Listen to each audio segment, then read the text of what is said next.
so he's been requested to be fined every day that we see that debris laying there.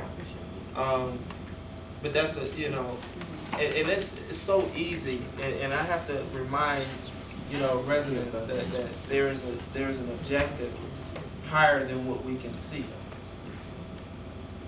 Some people are just buying up property at this point, buying up property to sit on it, and or buying up property in order to get rich off of it. So where I'm at this point,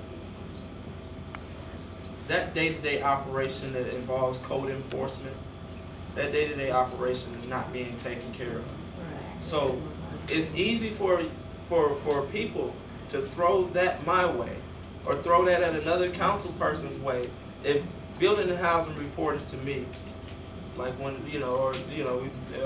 Mr. Councilman Wheeler was once in charge of building and housing, and I once worked with oversight or in cooperation with building and housing out in the mayor's office when I was there.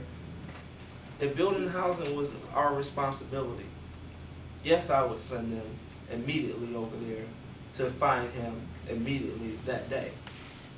But when building and housing reports to another office, and here you have me making the request, go over there and find that guy. How do I know that they didn't have some type of agreement? You get what I'm saying? It makes it pretty hard. You can't go over there and find my friend. Just like a property down there sitting by Popeyes. All of us eat chicken, right? We know this abandoned property by Jordan Dental Center and everything like that. That property has looked like that forever. But because of friendships, these things are allowed to take place. And so when you get to the point where you have friendships amongst thieves is what the saying is. Politics amongst thieves. It's very hard. It's very hard to manage that process. If we had our way and this was a commission and we had a city manager, then it would be more weight to say, hey, building and housing, I need that taken care of because I'm the boss. Exactly. But my day-to-day operation the day-to-day operation here does not belong to city council. The legislative authority belongs to city council, and the appropriation of money belongs to city council. And so then, if you backstep and look at other city councils, they have discretionary spending. I don't have community development dollars to initiate the programs that he said I should initiate. If we had community development dollars, we would. You get what I'm saying? But you know why you don't have community development dollars? When they changed the charter, it was supposed to have been 5 wards. But they broke it down to 2 at large. That's when you can get those federal funds. That's why each counselor is supposed to have X amount of dollars coming from the federal government every year. If you look at Cleveland, they always did their sidewalks around election time because they had the money. And you're not getting any money, you might as well go back to the commission because the mayor council form of government is not working. It's not working. People live anywhere they want to be, they elected officials. So that's what you need to try to get to. You need to try to get to a commission form of government, back to where we were at first. Okay. Well, I just want to say So we need a paper here, and like if this is something for our councilmen to think on, for our ward, the communication. Our people perish because of lack of knowledge. A lot of people work days and nights. I'm retired, me and my husband. But a lot of people will want to do, even if they can't do, they can help with financial, a little bit, pennies. We made it on pennies from Morehouse. Some of us got here. I'm from old school. Some of our kids made it on pennies to get a Morehouse. It's not what you have, it's what you do. If you're using flyers, we have to make sure that each ward, all of us work together, 3, 2, and 4, come together communicating and educating our people. It's not going to be outside. It's got to be within inside. And we used to have an East Cleveland leader, and I'm sure Mr. Wheeler know about it because his family been here for years. We had communication in the streets, that if you didn't make it, you knew what was going on. You didn't have to wait for the plain dealer. I keep saying that we need some communication that's with papers, flyers. You know what I mean? Because people go by what somebody else say, and everybody's mouth is not a prayer book. So the bottom line here, we need communication, we need flyers. And that's getting to it. I didn't get out here, a lot of people didn't get out here. Students passed the papers out. You need to continue that. Each ward needs to do that, so we'll know. That's all I have to say, Thank you, Ms. communication. Bowen. And last point to, our city's survival, we have to reevaluate our infrastructure. We can't continue to operate the same way we used to operate in the early 80s and the early 90s. We have to change with the demographic. We have to adjust with the demographic. So that means that we start on one end of the city and work our way throughout the city. That's what we have to do as far as city services are concerned. I think that we have saturated our city government with useless positions. You have still some positions that are antiquated. There's no need for that position. That position can be turned over to a computer. Right. Or responsibilities be given to another individual. Like we're creating debt amongst debt. We need to reevaluate the way we do business, whether it be a technology boost or some type of community relations adjustment. We need to do that, and I'm sure my colleagues support my ideas on that. We have had a very, very, very, very horrible outlook towards customer service. It is very hard to get things accomplished within the city, and it should not be that complicated, being only 3.2 square miles. We need to be more community-based, and we definitely need to turn this into what I believe to be a black Mecca. And we can only do that by banding together. We can only do that by reevaluating our processes, and definitely making sure that the information is disseminated properly. But we cannot do all of these things without residential engagement. It's one thing to sit and just listen, but it's another thing to do. And we cannot do it. I don't care if you're from age 2 to 85. It does not matter. If you have a voice, you have hands, your hands are still moving, you can still do. I was explaining to somebody, I said, I would rather give one of our seniors the opportunity to improve the curb appeal at City Hall because they have the time on their hand. Or if they want to come up and volunteer and sit at the front desk and just smile at everybody that comes in. And they might answer a phone, take a message, relay something. First impression is a lasting impression. We have to do what it takes to make our city work. And if we can't do that right now, then that's why you got people coming up here with different proposals about annexation. We have to all do our job. Just don't let me do the job. Just everybody has to step up to the plate. You can't tell little Becky and them out there that their parents won't fight for their school district, won't fight for their city. They will take you all the way to the Supreme Court over their kids and over their survivability. We have to be the same way. It's at a point where we as a people have, and this goes all the way back to slavery. We've laid down. We have been misled by our own colors. True. We were sold. We were bought and sold by some of our own people. You get what I'm saying? Baited. We were baited by individuals. It comes to a point where enough is enough, and you have to get tired of being fed and sold certain things that don't work in your best benefit. If that's the case, then I should come and take everybody out of their houses and say it's mine. There you go. Some of us you ain't gonna have to take out if we go to cruise. You get what I'm saying? Like it makes it a point where, Korean, it makes it a point where you have to understand that if you want to stand for something, stand for it.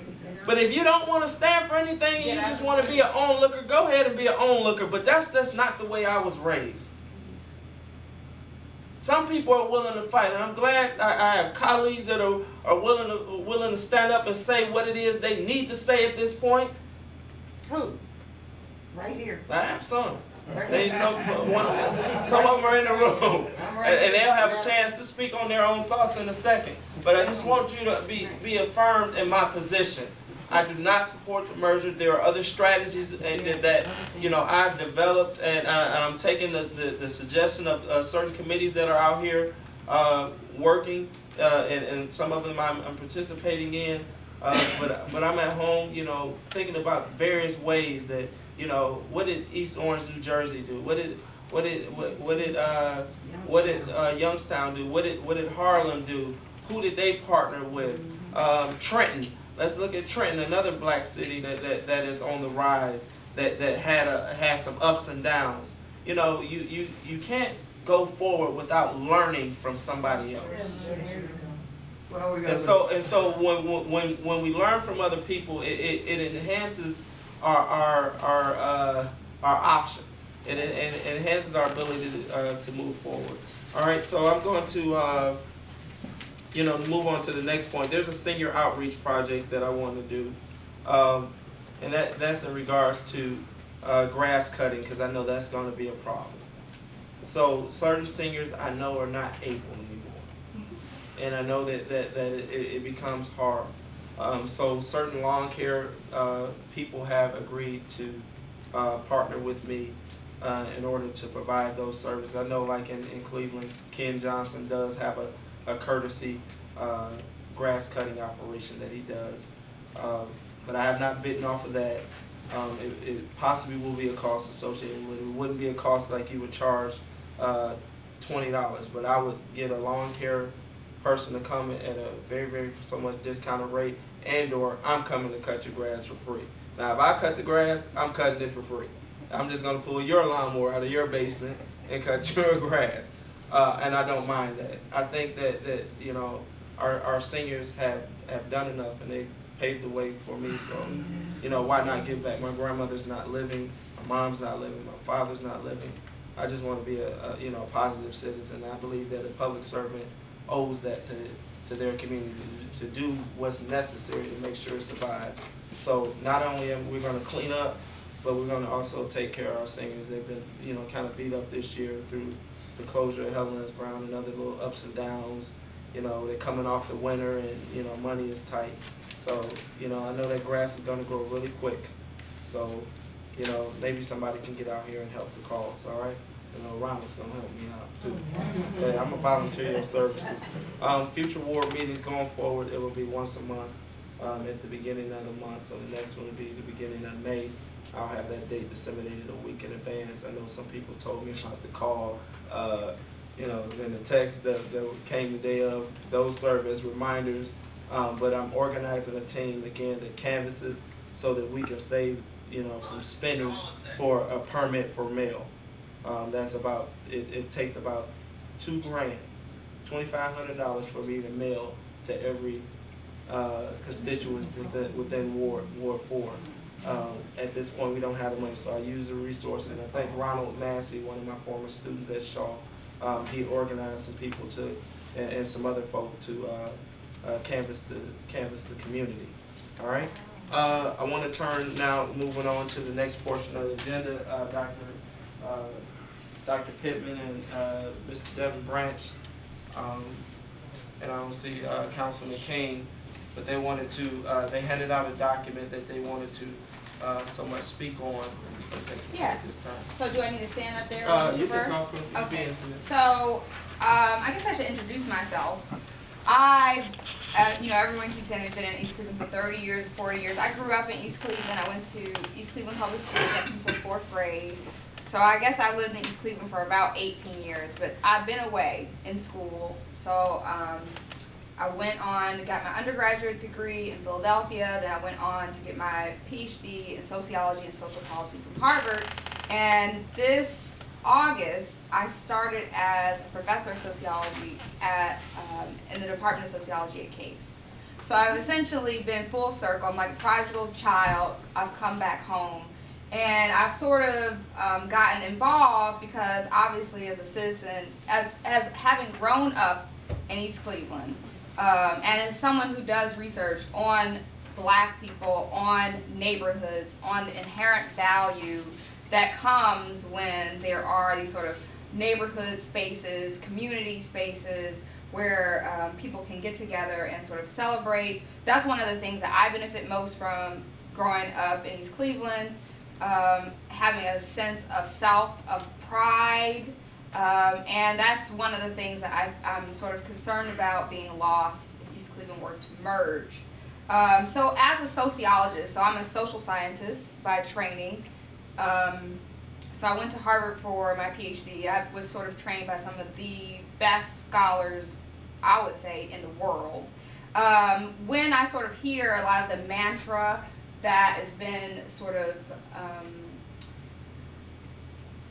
disclosed, it's sort of disheartening, because when I look at some of the statistics and some of the actual facts, it doesn't really line up.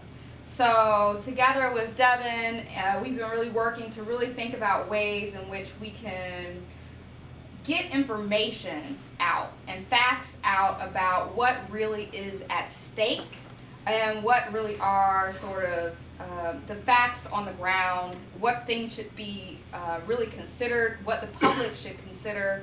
And I think there are some sort of really important issues that I think people need to be aware of. Whatever your choice or decision may be, you just need to be conscientious of what you may lose, what is at stake.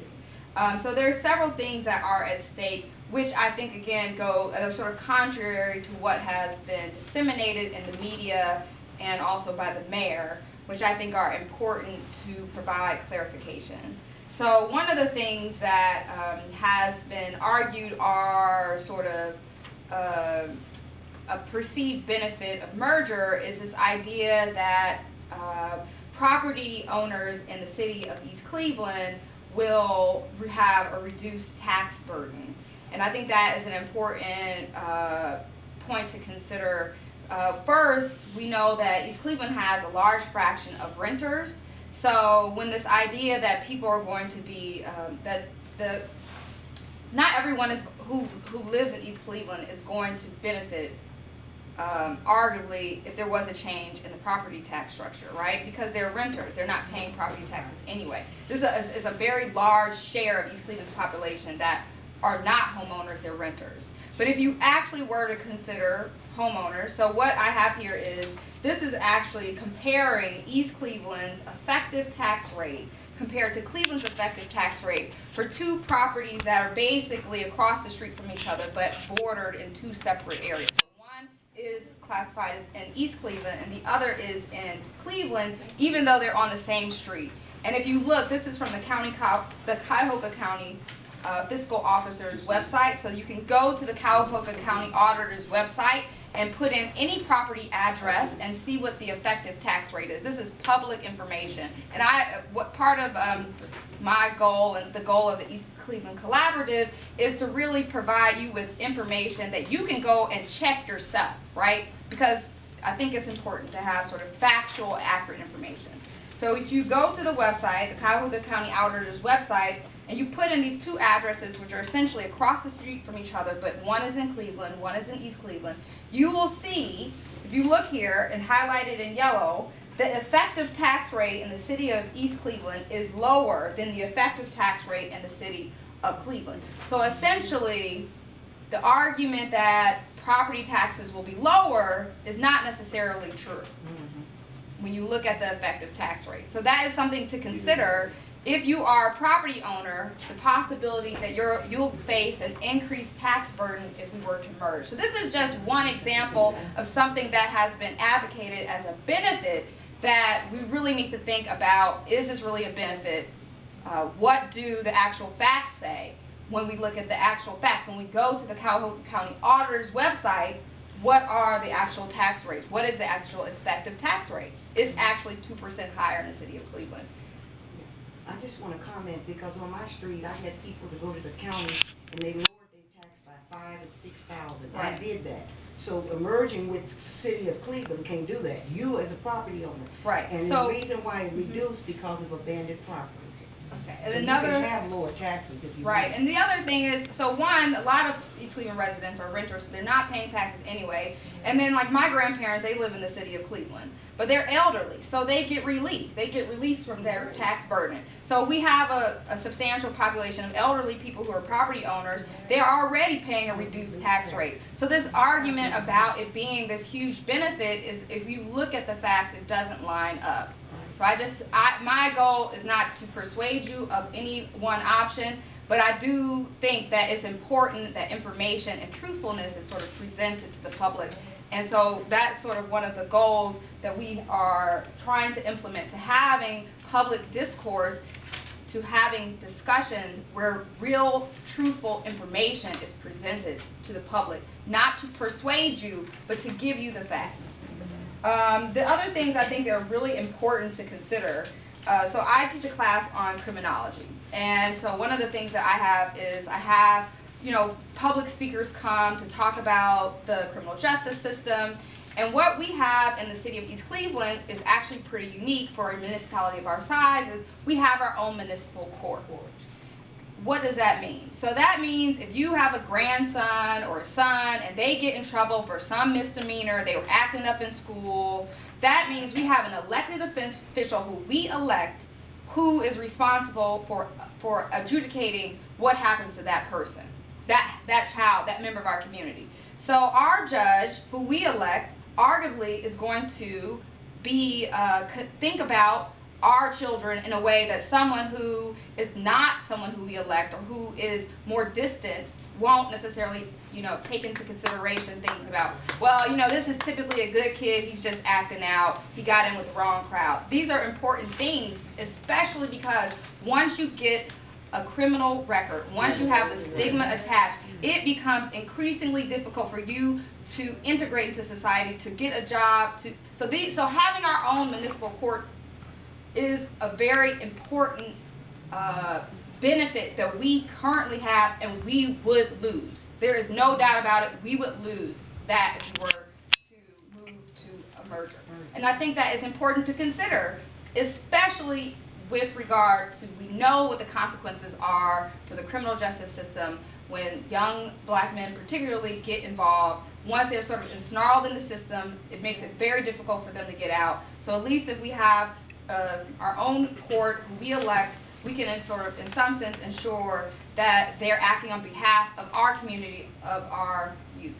And one of the things I think is important that Judge Dawson does, which he should become really, we should recognize as something that is very unique, is he actually has a number of social services and programs implemented, including a drug court, where he attempts to provide social services to youth. So it's not just theoretically this is a benefit, this is actually something in practice that our community is unique in, that we benefit from having a court and a judge who actually is engaged in trying to change people's lives. And I think that is something that no one has talked about that as something that we will lose, but that is something that we will lose, and you have to imagine that's going to be very consequential, particularly if you have young black men who might get snarled in the system. It's important to think about that. Lastly, I think it's important also to think about the fact that we have access to our public officials. That is what makes democracy work. And if we were to merge with the city of Cleveland, we would lose the sort of political influence that we have currently. So not only do we elect a mayor, but we elect council people. And if we were to merge with the city of Cleveland, we would, in some sense, lose sort of some of our influence. So it is, people, the mayor even talks about the importance of the civil rights movement and the things that it accomplished. But one of the things it accomplished was the right to vote. But really what the right to vote is your political influence, your ability to participate in democracy. And if we lose political representation, we are in some sense losing a part of our political power. And I think that's important before we give up our political power to really realize that that is a loss. If you go from having 5 people who represent you to 1 person who represents you, you are losing. And then I just wanted to say before, I'll turn the floor over to Devin, I think it is also really important to think about a lot of the mantra that you've heard is about the state of the city's finances, and those are true challenges. That is without a doubt. We have a fiscal situation where we need to think carefully. But I wouldn't necessarily, that doesn't necessarily mean, which I think this is something the mayor also talks about, he says that we are not in that much debt that we would need to go to bankruptcy, but yet we need to merge. So if our debt is not that extreme, then why do we need to take extreme measures? Exactly. So, and then, you know, they talk about there's lots of avenues for potential development. So I work at Case. There are a lot of professors at Case who love to live in East Cleveland, but there's nowhere for them to live currently, right? But we know that they are clearing land and that there are potentially new developments going to come on the forefront. So why is it so critical that we merge at this moment when there is potential? I talk to new faculty who move from all over the country, and they talk about how they hate having to live in Cleveland Heights. Why can't we live in East Cleveland? You know, so this is something I think is also important to realize, that there is potential for economic development, for increased population, and the difference is that will probably still happen. But if we're the city of Cleveland, we may not benefit. But if we're the city of East Cleveland, if we remain independent, there are sort of benefits that might come from that. And I think that's important to realize, you know, that there are potential. I think it is important to sort of explore the potential for moving forward. We do have challenging fiscal times, but just because there are challenges doesn't mean that there are no solutions. Lots of municipalities, Cleveland suffers from fiscal challenges, you better believe. And if you talk to people who live in Cleveland, and you talk to them about the services they are receiving, you know, I suggest everyone talk to someone they know in the city of Cleveland and say, are you satisfied? They're not living like they're living in Beechwood. You know, they're not satisfied with their services. So the city of Cleveland has also lost dramatically population. So don't be this mantra that our city is declining. Well, if our city is declining, the city of Cleveland is declining at a similar rate. So don't think we're going to be, you know there's that song, I Could Be Broke All By Myself. So, you know, it's like we really, I think, need to take that into consideration. And again, I really feel like there hasn't been adequate public conversation where people can really express their views and also think about viable solutions for developing a vibrant community. And I think that is in part why we sort of got together and started the East Cleveland Collaborative, is not to be sort of to provide a space for a public discussion, but also to get facts out there. I think it's important for us to really have that sort of the actual information that's accurate. And I'm a believer, hey, go check my facts. Okay, I'm a social scientist. I have no reason to provide you with inaccurate information, okay? I'm not a politician. I'm not going to flip-flop you. So I think it is important, that's why I put the link. You can check the effective tax rate yourself. And so I'll end with that. This is really give it a hand. Pride of East Cleveland, you know, it's always great to have residents that you know, go above and beyond. This is the type of diligence and effort that I'm speaking of. You know, whatever you can do. If it's just calling around, hey, did you hear about this meeting? This is what happened. As long as the channel of information keeps flowing. You know, you're young and you just say, hey, what I can do is hand out papers for you. Go ahead and do that. Like, everybody's hand needs to be busy, and I'm glad that we have Dr. Pippin and everyone else that is involved in the committee. I believe Councilman King is involved, and I am involved, you know, and soon to be Mr. Massey. But Devin Branch is a member of the East Cleveland Library Board, and he's also serving on the committee, the East Cleveland Collaborative. So he's going to take a few minutes to you know, address some things. But this is great. 2 properties across from each other. This is a very good point here. 2 properties across from each other. like every other bordering Cleveland street that we have. You know, you have to compare the two to come up with a just reason for how we deal with our future. Thank you. And that is a very important point that you made. Now, first I would like to thank the sister here for the help that you gave saving the library system of the city of East Cleveland. Because this is sort of the same game going all over again. And the same thing with the schools. She mentioned earlier in the meeting that the schools had a deficit of $7 million before. That's larger than the city's current deficit. And nevertheless, they were able to get out of deficit without losing democracy, without any substantial change in property tax revenue. There was, of course, revenue passed to fund construction of schools, but not general operating funds of schools. Also, the issue of the schools remaining independent. This is a critical issue.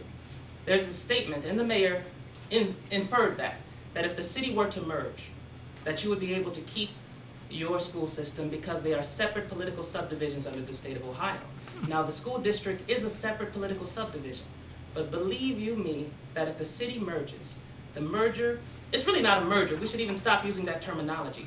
That's like saying Walmart merges with a mom and pop store. It's a takeover. It's a takeover. You know, so no. The reality is that if the city were to merge, if the municipality were to merge,